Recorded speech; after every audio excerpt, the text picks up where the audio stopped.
Bom dia, gente. Tudo bem? Mais uma vez nós nos encontramos aqui esta semana, trabalhando um pouco esta questão de viver com sentido. É lógico que a proposta é ser apenas um momento de apoio, de convivência, de consideração e até mesmo uma forma de inventarmos o nosso bate-papo. É como eu dizia hoje pela manhã no histórico do Facebook, né? É preciso que a gente crie uma forma de sobreviver a este momento de recolhimento, de pandemia, para vivermos bem, né? Esse tempo. É preciso inventar cada vez mais. Nós havíamos falado sobre alguns outros transtornos e hoje vamos falar sobre o transtorno de personalidade paranoide, que é caracterizado por um padrão generalizado de desconfiança e suspeita injustificadas dos outros, que engloba interpretar seus motivos como sendo hostis ou prejudiciais. Ontem eu vinha pela 040 dirigindo e ouvi o programa do padre José Maria Coelho, né? E que trazia às pessoas, após o terço da misericórdia, algumas orientações para sobreviver a este tempo de recolhimento, de pandemia, e que causa em nós certos incômodos, porque conviver com o outro é difícil. Então ele realçava essa questão de viver a individualidade dentro da pluralidade e dava as orientações com relação à questão do uso da máscara e dizia assim, não vamos criar um pânico, né? E nem delírios a ponto de chegarmos a uma histeria, a um complexo social, né? Um colapso social, então ele dizia. E aí eu mandava mensagem para ele dizendo assim, olha, nós estamos vivendo um momento crítico e que possivelmente realce essa questão de uma paranoia coletiva, né? Porque você se prende aos meios de comunicação e ele alertava, olha, deixe de lado essa questão do jornal, das informações, porque se a gente for se fixar nisso, realmente a paranoia vai aumentar cada vez mais. Então eu falava assim, olha, nós estamos vivendo num momento de uma paranoia, né? Você não tem mais outro noticiário, ninguém mais morre vítima do câncer, de AVC, de problemas cardíacos. Você só liga a televisão e vê aqueles enterros coletivos, né? E sendo enterrado com a ajuda de máquinas, vários caixões, os velórios reduzidos e com pouco tempo de velório, na presença do velório, né? Naquele momento de velório, despedida do morto ou da morta, né? Mas isso causa um susto, um espanto. E quando você anda pelas ruas, a sensação que você tem é de que aquela pessoa sem máscara, e se ela estiver contaminada? Ou aquele com máscara, né? E se ele está usando máscara porque ele já tem o Covid, né? Então, isso vai criando um susto, né? Daí você se tranca na tua casa, gasta litros e litros de álcool gel, e banhos e mais banhos, e parece-me que quando a água acaba há um desespero, né? Porque você precisa tomar banho, não tem água na casa, então nós dizemos assim, é complicado, né? É uma verdadeira paranoia. Mas dizer da personalidade é um dos conceitos mais complexos em psiquiatria. Constitui a essência do indivíduo, determinada multifatorialmente e percebida pelo meio. É composta pelo caráter, seus aspectos cognitivos e pelo temperamento, seus aspectos afetivos, conativos.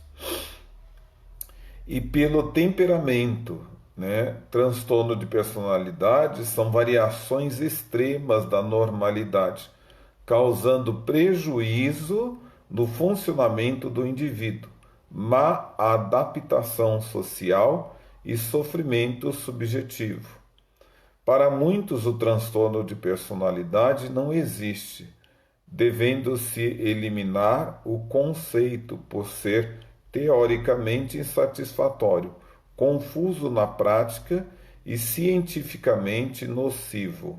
Kaufman, 1980, ele fala sobre essa definição como Peters, em 1984, que são estudiosos do comportamento, né?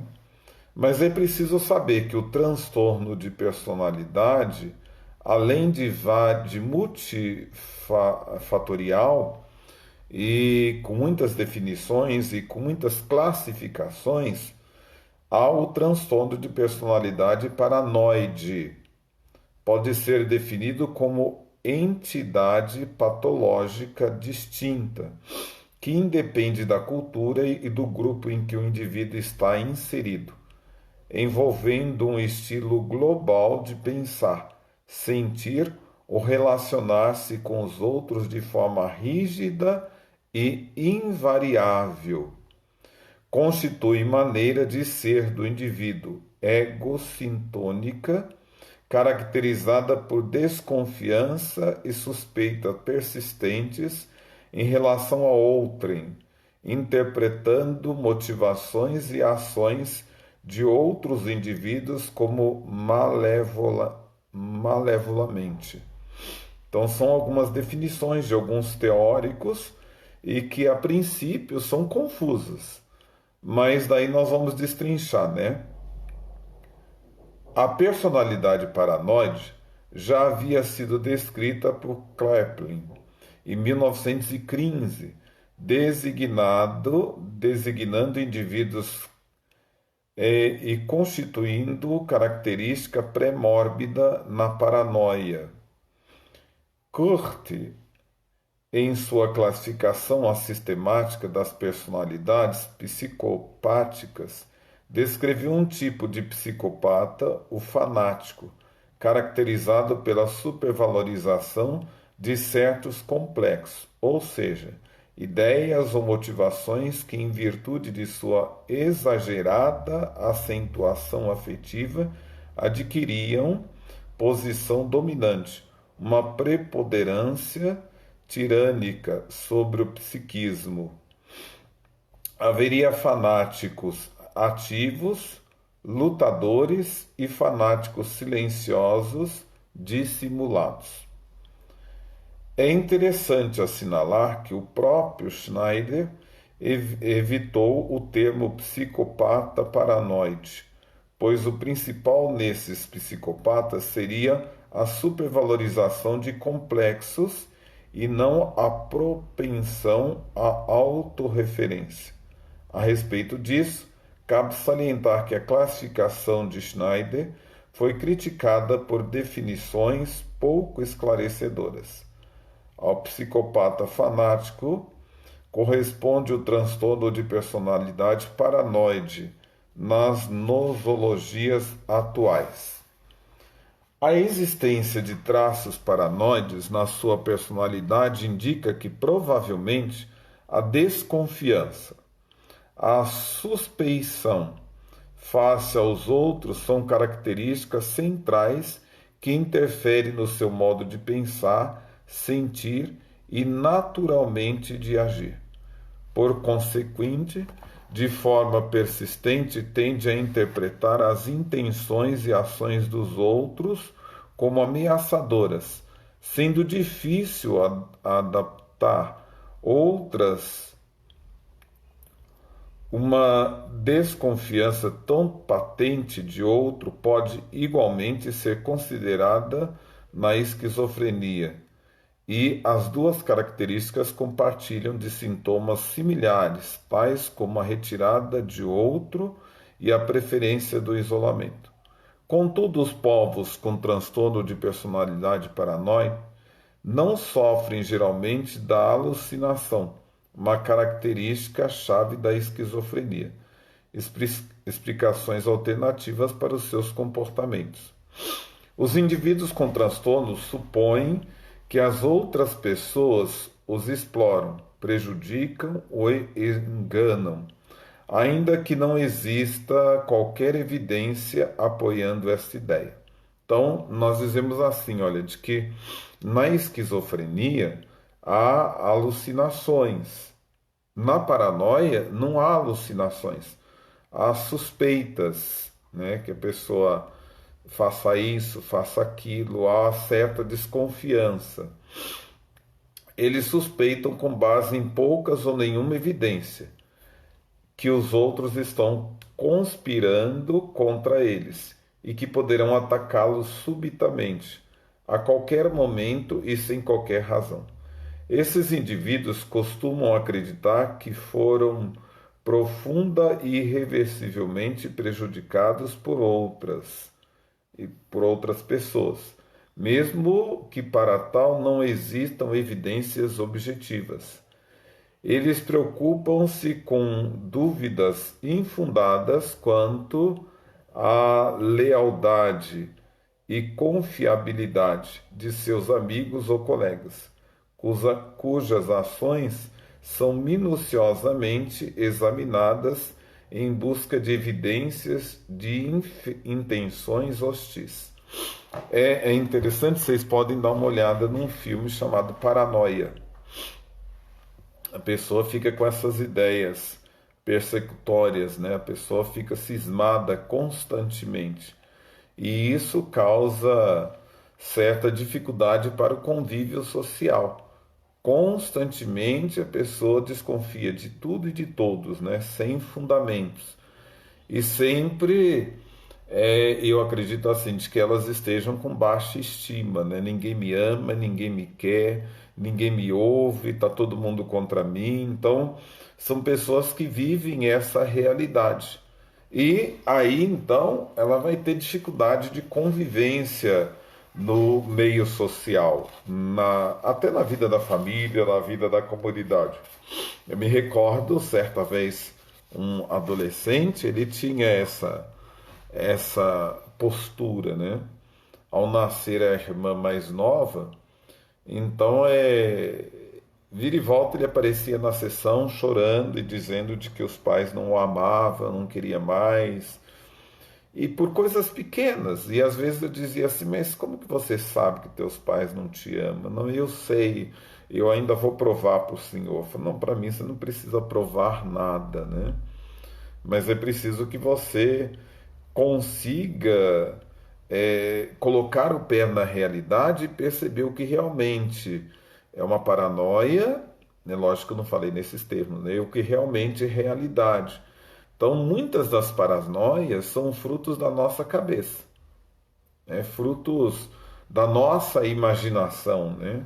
Então, é preciso que se pergunte. E muitas das vezes eu falo assim, pergunta aos teus pais se eles não te amam, né? Ou se eles amam mais a tua irmã do que você mesmo.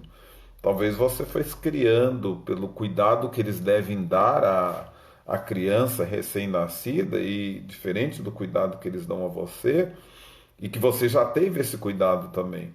Mas como é uma experiência nova, você acha que agora toda a atenção está voltada para tua irmãzinha, mas não é. Ela merece até que ela consiga agir pelos próprios pelas, pela própria vida, pelo próprio entendimento da realidade. É preciso que se tenha essa questão do cuidado, né? Então foi preciso trazer sempre isso presente, trazer isso à tona, para ele perceber de que muitas das desconfianças estavam na cabeça. Na vida de família, isso é possível. Na vida de comunidade, mais ainda, as ideias persecutórias, né? As pessoas vão criando algumas questões, algumas coisas que não tem nada a ver com a realidade, mas elas colocam no mundo religioso mais ainda. Estou cansado de ver e ouvir pessoas com ideias paranoias, né? Com paranoia e com traços paranoides, né? E assim, principalmente nessa questão de visões, Deus falou, Nossa Senhora falou para mim. Então, assim, tomar muito cuidado para poder ver o que, que é real e o que, que é uma paranoide. E isso tem afetado o meio religioso imensamente, criando certas confusões, né? Há pessoas que Deus me disse de que ia acontecer isso e assim assado. Olha, colocar o pé na realidade, às vezes, nos faz viver como Tomé, né? Diante dessas pessoas, daí sim, a atitude de Tomé é muito importante, né? Porque você precisa colocar a mão na realidade para poder perceber se realmente aquilo é verdade, né? Porque senão as pessoas vão se construindo na ilusão do outro, na paranoia do outro, e isso vai virar uma paranoia coletiva. Conheci uma família e que eu achei até interessante, eu mal conheci, mas o filho, né, vivia numa paranoia fora de sério, um jovem. Então dizia assim: olha, meus pais agora ficaram ricos, ganharam na loteria, nós estamos nos mudando de casa, esperando o advogado resolver isso, isso, isso. Aí ia conversar com o pai, o discurso era o mesmo. Conversar com a mãe, o discurso era o mesmo. Conversar com a irmã, o discurso era o mesmo. E eu falei, gente, mas não é possível que esse pessoal ficou rico da noite pro dia, ganhou na loteria, né?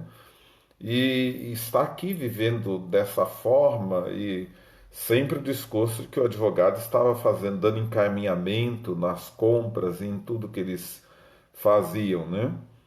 E assim até o dia que eu descobri que se tratava de uma paranoia coletiva e que estava afetando a todos, né?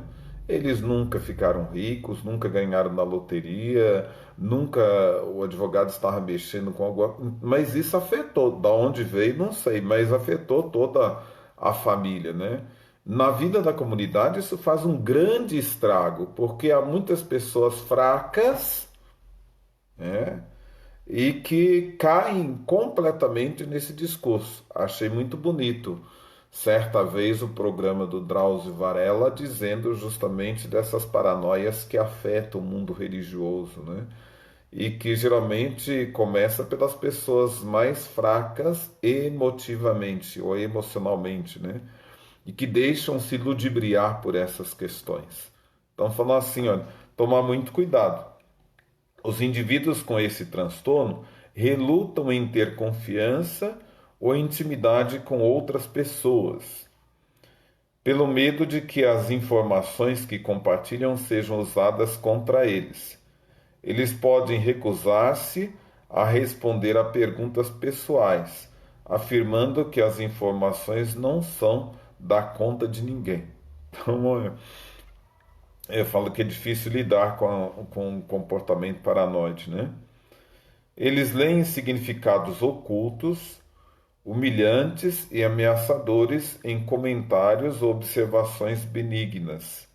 Por exemplo, o indivíduo com esse transtorno pode interpretar um engano genuíno cometido por um balconista como uma tentativa deliberada de enganá-lo no troco, ou pode interpretar uma observação bem humorada e casual feita por um colega de trabalho como um sério ataque a seu caráter. Então, olha, elogios frequentemente são mal interpretados. Por exemplo, um cumprimento por uma nova aquisição é interpretado como uma crítica a seu egoísmo.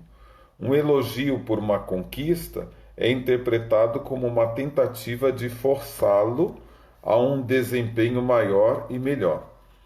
Eles podem interpretar uma oferta de auxílio como uma crítica por não estarem fazendo o suficiente por conta própria.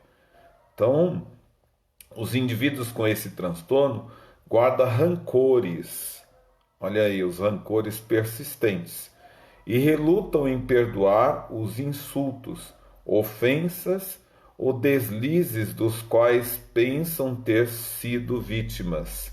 Então são sempre vítimas, né? Pequenos deslizes causam grandes hostilidades, e os sentimentos hostis persistem por muito tempo. Uma vez que estão constantemente vigilantes quanto às intenções nocivas dos outros, eles acham muito frequentemente que seu caráter ou reputação foram atacados ou que de alguma forma foram menosprezados. Seu contra-ataque é rápido e reagem com raiva aos insultos percebidos.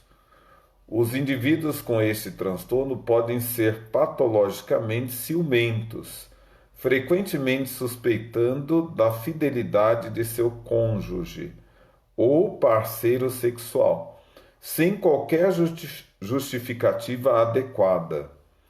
Eles podem coletar evidências triviais e circunstanciais para apoiarem suas crenças ciumentas. Desejam manter um completo controle de relacionamentos íntimos para evitar traições, podendo constantemente questionar o paradeiro, as ações, intenções e fidelidade do cônjuge ou parceiro. Então, olha o que vem afetando, né? Geralmente, o comportamento paranoide ele é afetado pelos fantasmas, né? Muitos fantasmas assombrando a vida e o medo está instaurado. A pessoa não vive, ela vai criando, ela vai alimentando esses fantasmas durante toda a sua vida, durante toda a sua caminhada, né? Então, isso tem afetado e afeta muitos na família, na comunidade e na sociedade. Aí as pessoas estão chegando, a Célia, a Elaine, Ellen Aparecida, tantos outros aí,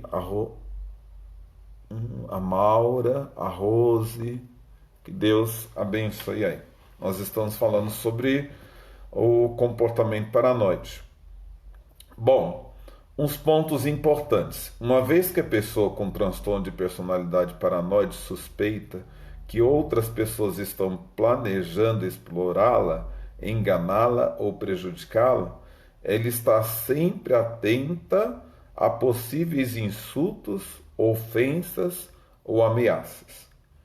O médico diagnostica o transtorno de personalidade paranoide tomando por base sintomas específicos, incluindo desconfiança e suspeita em muitos aspectos da vida. Nenhum tratamento é eficaz, mas terapia pode ser tentada e medicamentos podem aliviar alguns sintomas.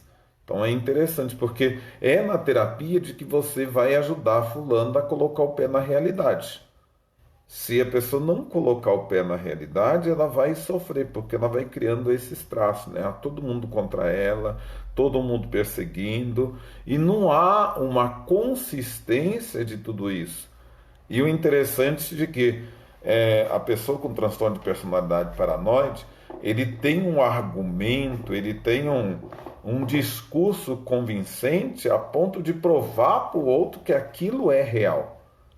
Então, se você não tomar cuidado, porque você percebe de que o comportamento paranoide, ele tem essas ideias persecutórias, não é só ali. Então, vez ou outra você ouve no discurso dele a paranoide, né? Constantemente tem alguém perseguindo, alguém querendo fazer mal.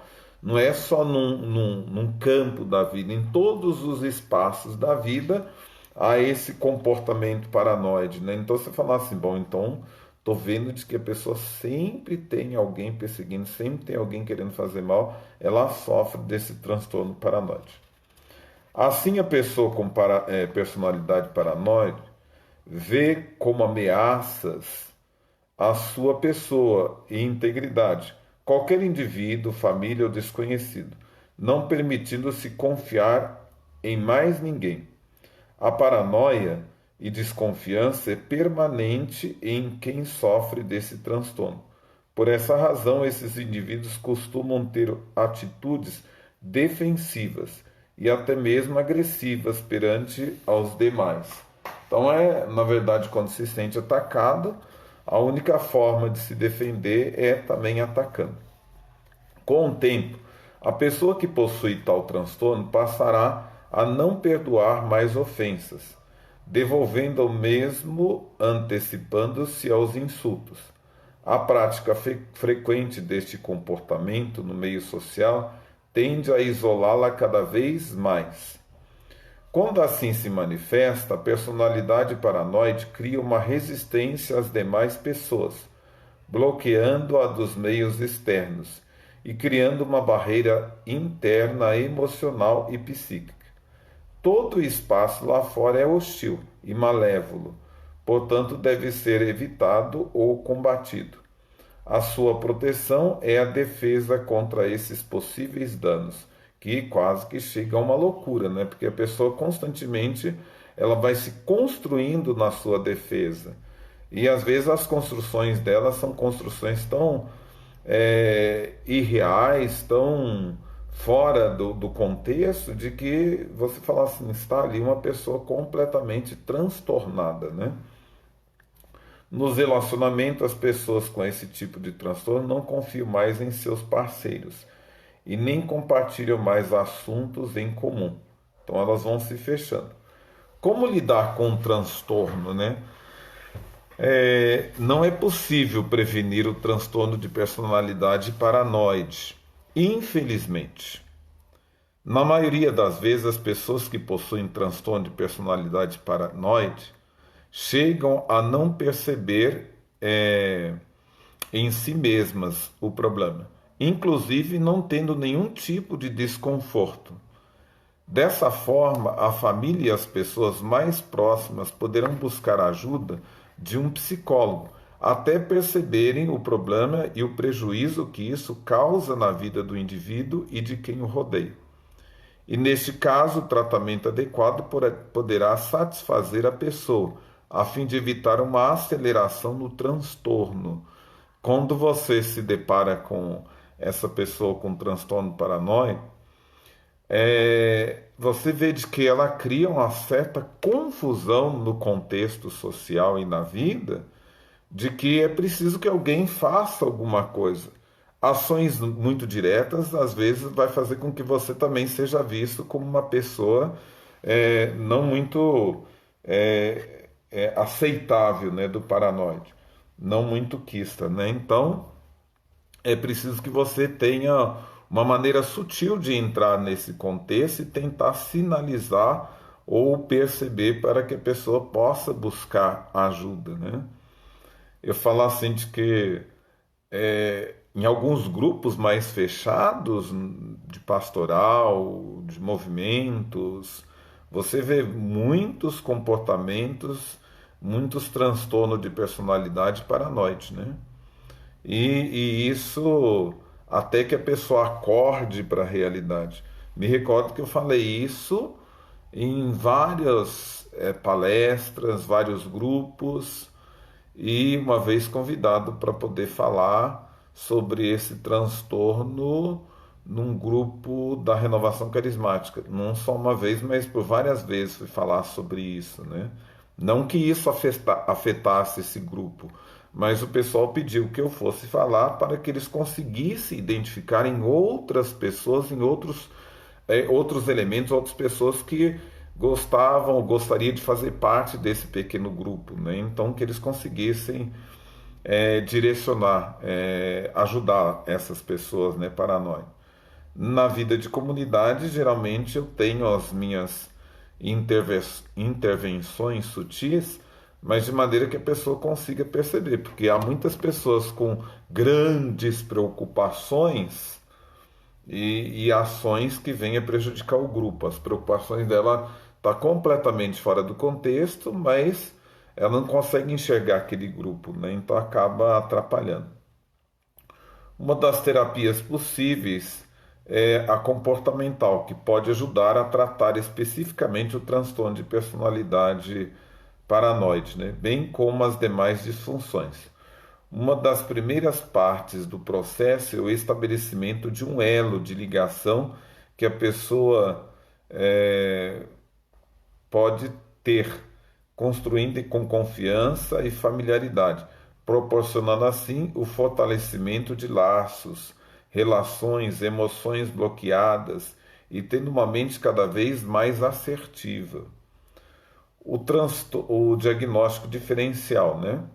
O transtorno de personalidade paranoide pode ser diferenciado de transtorno delirante, tipo persectório, esquizofrenia, tipo paranoide e transtorno de humor com aspectos psicóticos, porque esses transtornos são caracterizados por um período de sintomas psicóticos persistentes, por exemplo, delírios e alucinações. Para que haja um diagnóstico adicional de transtorno de personalidade paranoide, o transtorno de personalidade deve ter estado presente antes do início dos sintomas psicóticos e persistir quando os sintomas psicóticos estiverem em remissão. Quando o indivíduo tem um transtorno psicótico crônico do eixo 1, por exemplo, esquizofrenia, precedido por um transtorno de personalidade paranoide, este deve ser registrado no eixo 2, seguido na expressão pré-mórbida entre parênteses.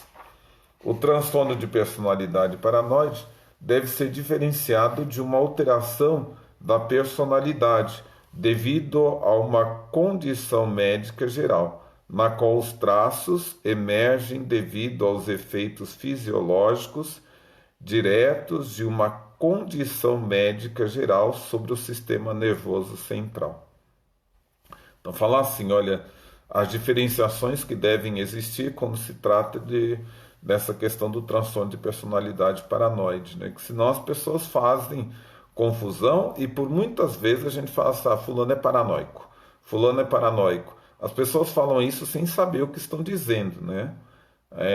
Sobre essa questão do transtorno paranoide, bem como fulano é esquizofrênico. Também é preciso que se tome cuidado com relação a essas nomenclaturas ou essas nomeações que nós vamos dando comumente no dia a dia, né? Senão a gente cria um certo bloqueio e muitas das pessoas acabam vestindo aquela camisa que nós damos para ela, né?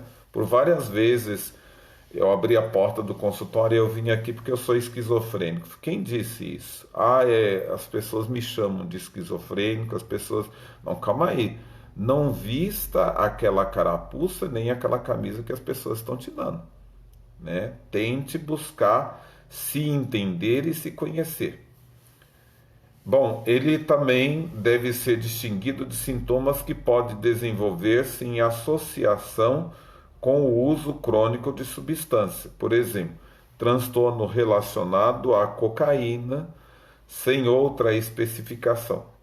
Finalmente, ele deve ser distinguido também de traços paranoides associados com desenvolvimento de deficiências físicas, por exemplo, um prejuízo auditivo.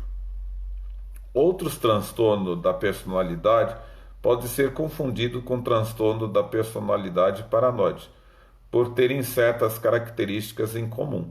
Portanto, é importante distinguir esses transtornos com base nas diferenças em seus aspectos característicos.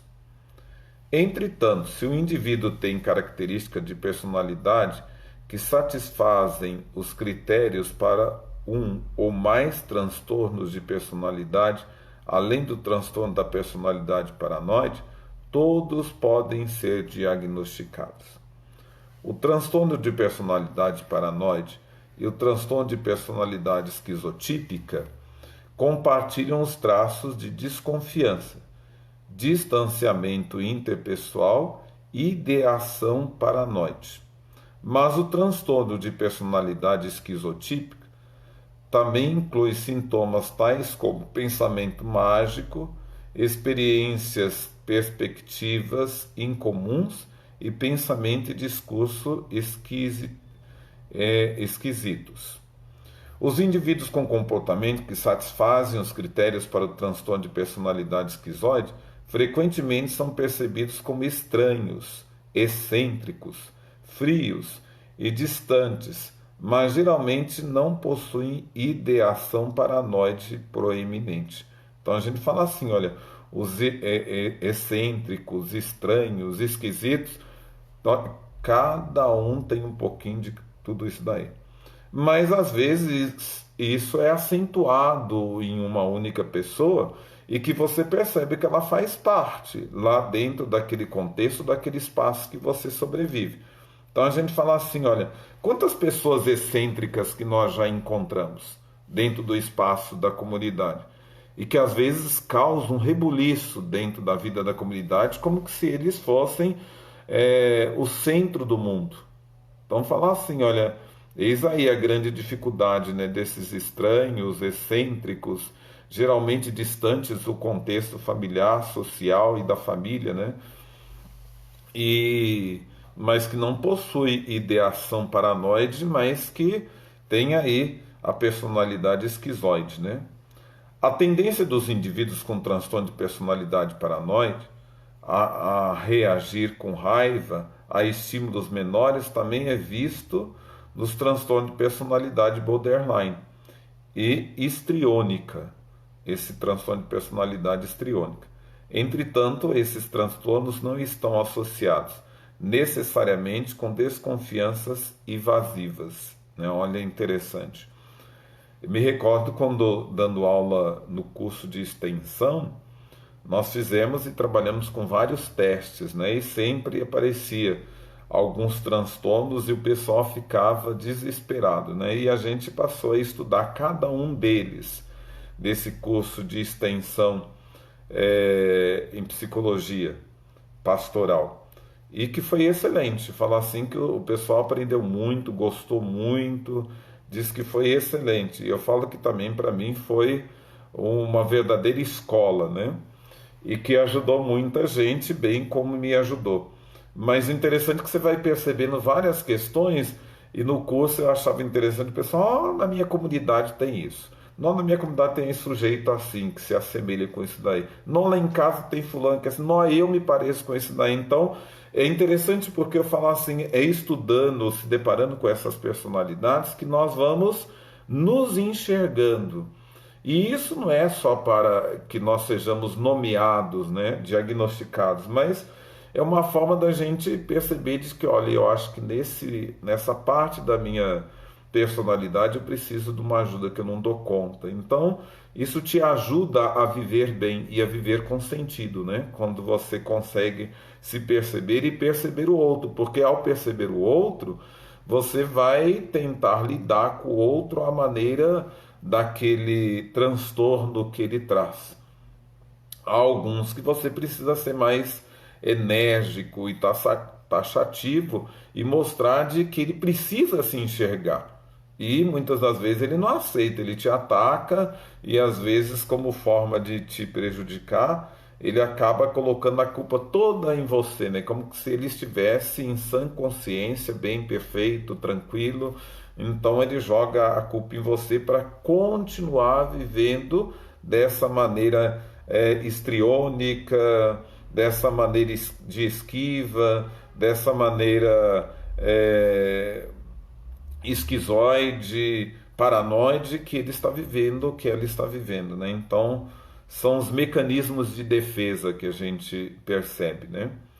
Os indivíduos com transtorno de personalidade esquiva também podem relutar em confiar em outras pessoas, porém mais por causa do medo de sentirem embaraço ou serem considerados inadequados do que por medo das intenções maldosas dos outros. Embora um comportamento antissocial possa estar presente em alguns indivíduos com transtorno de personalidade paranoide, ele geralmente não é motivado por um desejo de obter vantagens pessoais ou explorar os outros, como no transtorno de personalidade antissocial, que nós já conversamos. Porém, se deve mais frequentemente a um desejo de vingança. Os indivíduos com transtorno de personalidade narcísica ou narcisista podem, às vezes, apresentar desconfianças, retraimento ou afastamento social, mas esses derivam principalmente do medo de que sejam reveladas as suas falhas ou imperfeições. Então é um narcisista, né? Ele acha de que ele é o centro, né? Ele não tem falha e ele é muito perfeito. Então ele tem medo justamente por causa, ele tem essa desconfiança com medo de lhe apresentarem as suas falhas e as suas imperfeições. Então está lá voltado para o transtorno de personalidade narcisista. Vocês estão vendo de que se nós tivermos que classificar o outro, nós teremos grandes dificuldades. E de que há muitos transtornos de personalidade que às vezes nós mesmos nunca ouvimos falar, mas que é preciso que a gente fale, que a gente trabalhe para poder perceber o quanto é importante a gente se conhecer e conhecer os outros, né? E aí eu falo, todos nós, padres, fazemos um pouco de psicologia no curso, quando a gente estuda tanto filosofia quanto teologia. Mas quisera de que todos nós leigos tivéssemos esse acesso até esse curso de psicologia, de extensão em psicologia, né, pastoral, que parece-me que aqui na nossa região sul de Barbacena já foi apresentado, ou já foi feito o convite para as pessoas fazerem, mas não deu muito certo, não, né? Na região que eu estava, ele acontece em Congonhas e acontece em Lafayette, com um grande número de leigos e muitos psicólogos trabalhando nesse curso, né? E o pessoal se encanta com o curso. Então é interessante para a gente pensar um pouquinho. Ele não é muito cansativo, ele te ajuda muito a se conhecer e a conhecer também os elementos e as pessoas que fazem parte da vida da comunidade, das suas pastorais, né? Ajuda a perceber. Os traços paranoides podem ser adaptativos, particularmente em ambientes ameaçadores. O transtorno de personalidade paranoide deve ser diagnosticado apenas quando esses traços são inflexíveis, mal adaptativos ou mal adaptados e persistentes e causam prejuízo significativo ou sofrimento subjetivo. Então, eis aí quando a gente pode classificar esses traços paranoides, né? Eles podem ser adaptativos, mas eles podem ser diagnosticados quando inflexíveis e persistentes, né? Como transtorno de personalidade paranoide. Caso contrário, é difícil de se classificar. Em alguns testes que eu também aplico, é possível ver, geralmente, quando você vê esses testes de classificação de personalidade, você vê muitas vezes esse histriônico, o de esquiva, o esquizotípico e vários outros a gente vai vendo e às vezes conversando com a pessoa e você vê de que isso é uma constância na vida dela, né? E aí você vai trabalhar, de que muitos daqueles adoecimentos que ela traz de inconformidade e de conflitos de convivência tem muito a ver com essa questão de que ele precisa trabalhar, se perceber. Então é interessante a pessoa sempre buscar isso, né, para poder se entender. Fica aí um pouco da nossa conversa. Amanhã ainda não sei como que nós vamos estar conversando, mas possivelmente ainda desses transtornos que a gente tem o narcisista, que a gente precisa conversar, o de esquiva, a gente sempre arranjando desculpa para poder não assumir, e o esquizofrênico, o histriônico, que a gente pode também trabalhar, então tantos outros que a gente poderia estar trabalhando para poder ajudar a todos aqueles que nos acompanham. Então, muito obrigado aí pela persistência, pela presença, e fica aí uma sugestão da gente se unir, quem sabe, passando essa pandemia, fazer aí uma escola, um curso de estudos, né, sobre a extensão de psicologia pastoral, né, para a gente melhor se informar e melhor formar, porque muitos daqueles conflitos existentes nas pastorais estão aí porque a gente não se entende, não se conhece, não se compreende e muito menos compreende o outro. Um abraço e até amanhã, se Deus quiser. Muito obrigado.